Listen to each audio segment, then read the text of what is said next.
Alors, nous sommes en direct, supposément. Est-ce que tout semble correct, monsieur le technicien, monsieur Philippe? Vous voyez bien, oui, à l'écran? Alors, bonjour tout le monde. Alors, c'est la 10e édition, la 10e fois que nous faisons la web émission de l'école. Comme vous le savez, c'est la Joute EMM. Et cette émission présente des élèves de 5e du secondaire qui débattent sur des sujets d'actualité. Et aujourd'hui, nous vous présentons la finale de ces débats. Et c'est vous qui écoutez cette émission qui devra déterminer la gagnante de ce débat. Et celle-ci, d'ailleurs, sera déclarée gagnante lors de la fête de l'école. Vous connaissez ça, la fête de l'école, les filles? Bon, parfait, alors c'est ça. Je vous les présente. Lauriève Flamand. Salut, Lauriève. Pas trop nerveuse? Non, ça devrait aller. Ça devrait aller, parfait, j'espère. Et Marie-Florence Mercier. Toi, nerveuse un petit peu? Oui. Très nerveuse? Bon, ça va bien aller, c'est juste le réchauffement. Alors, la question qui sera débattue aujourd'hui sera, comme vous le savez, dans notre société, nous sommes à l'ère des médias sociaux où tous et chacun sont au fait des moindres gestes de ses voisins. Certains citoyens aimeraient être avertis qu'un criminel violent ait purgé sa peine d'emprisonnement, habite dans leur quartier. Alors, la question que nous allons vous poser, c'est la suivante. Alors, devrions-nous avoir un registre des crimes violents libérés?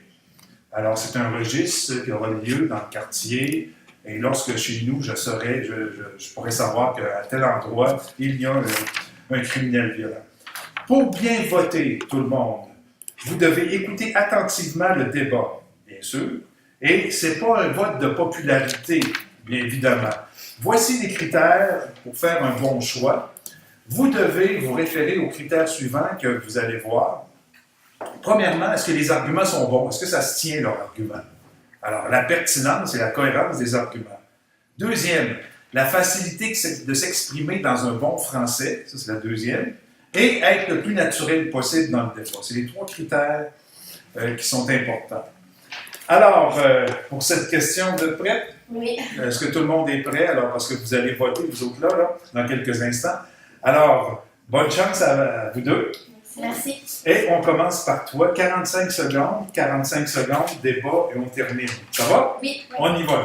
Parfait. Ben moi, je crois évidemment que l'État devrait publier une liste, un registre des criminels en liberté pour une raison principale, la sécurité. Comme mentionné dans la question, on parle ici de criminels quand même assez violents, fait qu'ils ont ça menacé la vie des gens ou leur confiance en soi, qui vont laisser des marques sur leur vie après leur sortie de prison, s'ils sortent de prison. Donc c'est pour ça que je crois qu'on devrait publier un registre aussi pour un petit peu appuyer les victimes là-dedans, pour qu'ils sachent à quoi s'en tenir pour le futur. OK. Donc, rappelons-nous, nous sommes humains avant toute chose et tous les humains ont droit au respect de leurs valeurs humaines. Pourquoi ne pas respecter une loi qui est morale et universelle en condamnant les personnes qui ont déjà été punies et qui ont payé pour ce qu'ils ont fait en instaurant une loi, donc un registre public de ces victimes, de ces ex-criminels? Non seulement nous enlevons à ces humains leur vie privée et leur liberté, mais nous les exposons à un justicier qui voudrait se venger. L'idée, ce n'est pas de créer un Far West où la peur règne, mais bien de conserver la justice et les droits de chacun afin que ces gens puissent se réhabiliter dans la société et cheminer de leurs erreurs. OK, je t'arrête ici parce que ton 45 secondes, tu continueras, OK? Lauriève, toi, tu dis quoi là-dessus? Ben, je crois, Florence, que tu as raison au niveau des criminels, mais je pense aussi qu'il faut penser aux victimes, ceux qui ont vécu des crimes. On parle ici de sécurité pour les criminels, droit à la vie privée, ils ont purgé leur peine, oui, mais les victimes, ça va les marquer toute leur vie. Je pense que c'est des personnes aussi qui ont droit à la sécurité. Eux, pendant que les criminels étaient en prison, oui, ils se sont sentis en sécurité parce qu'ils savaient qu'ils ne pouvaient pas sortir de prison et les attaquer ou quoi que ce soit. Mais quand ils sortent de prison, je crois que c'est un stress supplémentaire qui s'ajoute à leur quotidien. Aussi, c'est pas juste un stress pour les victimes, mais également pour la famille, pour leurs enfants, s'ils ont eu des enfants, pour leurs conjoints. Je pense que de sortir de chez toi et de savoir que tu pourrais recroiser la personne. Oui, à te cause une fois, oui. Vas-y. Donc, moi, je suis vraiment pas d'accord avec ce que tu viens de dire. En effet, les victimes ne veulent pas se rappeler ces moments-là, ne veulent pas être conscients, que tout le monde est conscient. « Ah, ton agresseur est sorti, on le sait, il est dans mon quartier. » On ne veut pas propager la peur dans la société. Puis surtout que les parents, les proches justement de ces victimes-là, eux autres sont fâchés. Peut-être que c'est un pédophile qui aurait agressé un de ses enfants. Ils ne veulent pas être au courant. En fait, c'est mieux pour la société qu'ils ne soient pas au courant de ça parce que ils pourraient vouloir se justifier d'eux-mêmes. Mais- OK, tu t'en retournes En d'accord. fait, là-dessus, je suis d'accord avec ce que tu dis pour ne pas être au courant, mais quand ça m'amène à dire cette réflexion-là, je me dis pourquoi d'abord est-ce que le processus juridique est public jusqu'à l'emprisonnement?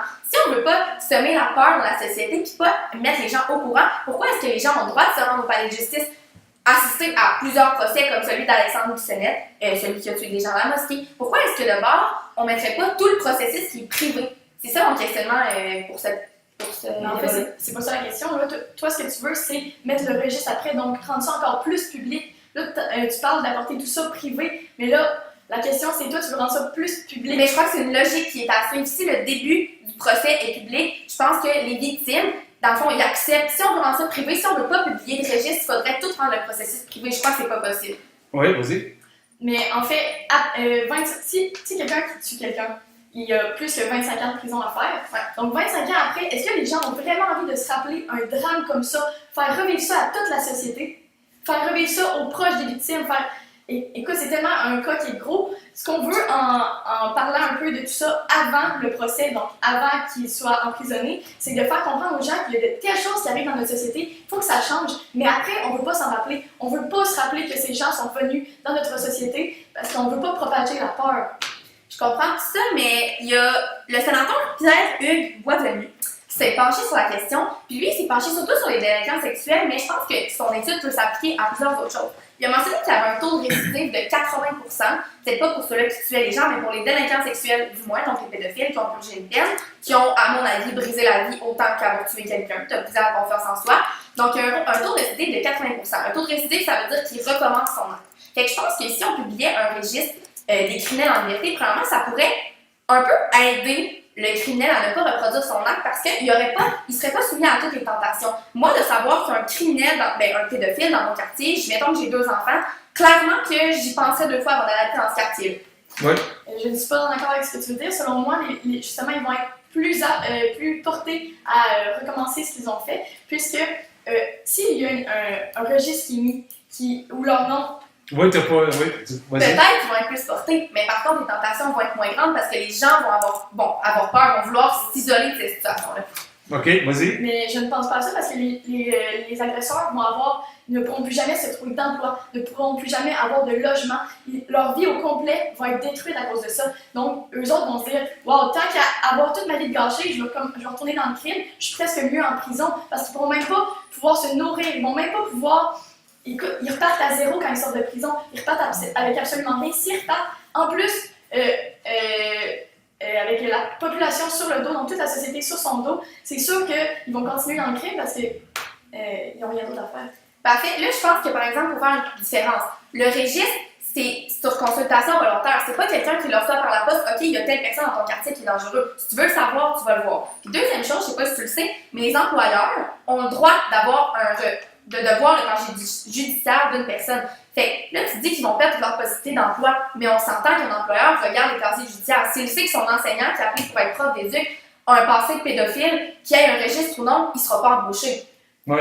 Mais je crois comme toi qu'ils ne pourront jamais avoir des titres haut placés dans leur profession, mais de simples emplois. Si l'employeur demande s'il a un casier judiciaire et qu'il mentionne que oui, qu'il y ait pas de registre, ça a le moins d'impact parce que les gens autour dans la société, donc les clients, ne sont pas au courant que cette personne-là est criminelle. Tandis que s'il y a un registre, toutes les personnes qui sont au courant, donc les clients qui vont arriver et qui vont voir, si je prends l'exemple du McDonald's, ils arrivent, ils voient que leur serveur est un criminel, qu'ils sont au courant, ils l'ont vu dans le registre, c'est certain que là, ça nuit à la clientèle du restaurant. Mais c'est certain qu'il faut que les personnes aient été voir le registre. Moi, à mon avis, le registre, c'est un registre aux victimes, puis aux gens qui sont autour des victimes, qui sont au courant de l'histoire. Je pense pas qu'une personne banale comme toi et moi irait cliquer sur le registre et dire « Ah, monsieur, je sais pas quel nom est serveur au McDonald's, j'irai pas là. » Je pense que c'est plus aidant pour les victimes pour pas, par exemple, les recroiser à l'épicerie, pour pas les recroiser au dépanneur, puis avoir un choc nerveux, puis avoir vraiment des séquelles psychologiques. Oui. Les victimes sont déjà au courant de quand leur agresseur ou leur peu importe sort de prison. Là, le registre a plutôt informé la population en entier, donc protéger la population, mais c'est complètement faux parce que ça ne protège pas du tout la population. Et de toute façon, nous ne sommes pas en position d'autorité. Qu'est-ce que nous pouvons faire? Nous ne pouvons absolument rien faire. On ne peut pas tous se mettre à déménager, laisser les anciens criminels, en fait, parce qu'ils ne seront plus des criminels lorsqu'ils sortent de prison, seuls dans leur quartier, et créer un quartier avec tous les criminels ensemble, ça reviendrait à faire une prolongation de la prison. Et tant qu'à y être, on peut quasiment se pencher sur le sujet de la peine de mort, parce que continuer à être en prison toute sa vie, c'est comme un peu arrêter de vivre. On n'a plus de vie sociale, on n'a plus... Une dernière intervention chaque, puis après ça, votre conclusion. Parfait. Ben moi, je vais t'emmener sur un registre qui existe déjà par rapport aux délinquants sexuels.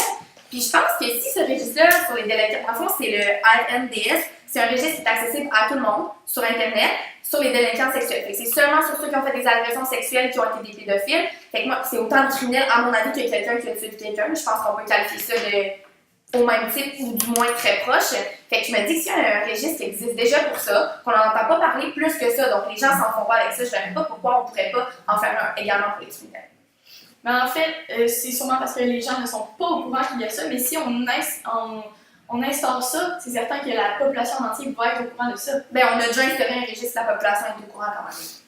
La population est au courant, mais il faut se rappeler que 2,5% seulement des agresseurs sexuels sont jugés et condamnés. Donc peut-être que c'est seulement que les gens sont conscients que ce n'est qu'une infime partie des agresseurs sexuels qui se retrouvent sur ce registre et qu'en fait, il existe une grande majorité des autres agresseurs sexuels qui sont présentement en liberté dans la société et c'est pour ça que les gens les consultent moi. Alors, pour conclure, moi je pense vraiment qu'on devrait avoir un registre des criminels, des délinquants sexuels, des crimes confondus, accessible à tout le monde sur Internet parce que je pense que de suivre le processus public, c'est une chose, comme je viens de le dire, qui est publique. Fait que je pense que la chose devrait rester publique jusqu'à la toute fin parce que ça fait comme une coupure avec le séjour de la personne en prison, puis après ça, on se retrouve dans le néant, puis personne n'est au courant. Puis pour une personne qui s'intéresse à ça, comme moi, je pense que ça serait vraiment pertinent d'avoir un registre disponible à tout le monde.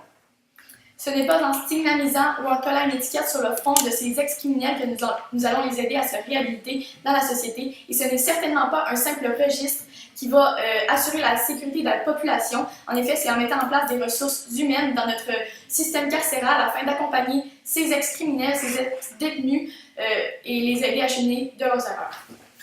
wow! Puis les filles, comment vous avez trouvé ça? Comment vous avez trouvé ça? Pas trop stressant? Ils ont bien fait ça. Alors, maintenant, c'est le temps du vote. Pour voter, vous allez avoir une adresse. Je pense que présentement, on le voit, cette adresse-là. Alors, c'est à cette adresse que vous devez voter pour soit, et bien sûr, Lauriève. Contente, Lauriève? Oui. Oui. Et toi, Marie-Florence, contente? Oui. Oui, hein? Alors, soit vous votez pour Marie-Florence, soit vous votez pour Lauriève. C'est à vous de décider. Nous vous rappelons que vous devez juger selon les critères que je vous ai donnés au début. Alors, la pertinence, le ton naturel, et après ça, l'autre, attendez une minute que je le cherche, la manière de s'exprimer dans un français correct, dans un bon français. Alors, c'est déjà la fin. Merci à nos deux élèves d'avoir fait cet exercice-là qui est assez stressant, mais les deux, vous êtes gagnantes. OK? Et félicitations de vous être rendus jusque-là. Alors, qui sera la meilleure débatteuse à l'école? Vous allez le savoir lors de la fête d'école. Alors, à tous et à toutes, merci d'avoir écouté et surtout de voter. Bonjour!